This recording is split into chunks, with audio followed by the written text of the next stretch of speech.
dites que ce métier n'est pas concevable sans chance. Alors la chance, vous l'avez taquinée à une époque de votre vie très aventureuse, puisque quand vous avez décidé de quitter le domicile familial, vous avez passé 3 hivers à la Belle Étoile. Un hiver, c'est déjà très très long, mais alors 3.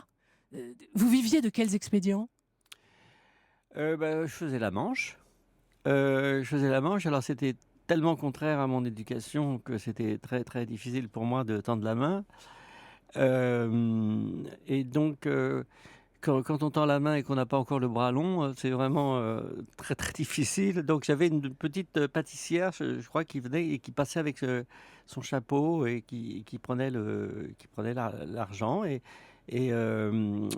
moi je partageais, l'argent avec, beaucoup c'était des beatniks à l'époque Ouais.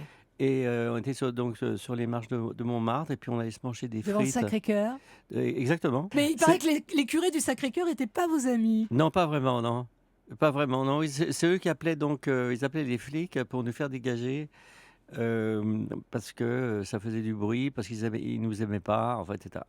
Qu'est-ce que le premier prix de conservatoire, le concertiste virtuose Dupré et Paul Belland, la médaille d'or de solfège que vous étiez, a appris au cours de ces 3 hivers dans la rue à la Belle Étoile, qui forcément n'était pas toujours belle? Eh ben, il a tout appris, Tout. oui. Parce que les livres, c'est formidable, l'éducation, c'est formidable. Bon, il faut pas rejeter tout ça. Mais en fait, j'ai pris également une revanche sur le fait que je ne pouvais pas jouer avec les enfants de ma rue. Donc là, j'ai vécu dans la rue et j'ai connu tout ce qui se passait, depuis les voyous, les drogués, les sympas, les méchants, les voleurs, les pickpockets. J'ai connu tout ce qu'en fait il faut, il faut savoir pour un jour pouvoir faire justement ça m'aide beaucoup justement. On parlait d'inspiration, ça aussi, ça fait partie de l'inspiration. Ça donne beaucoup, beaucoup d'expérience.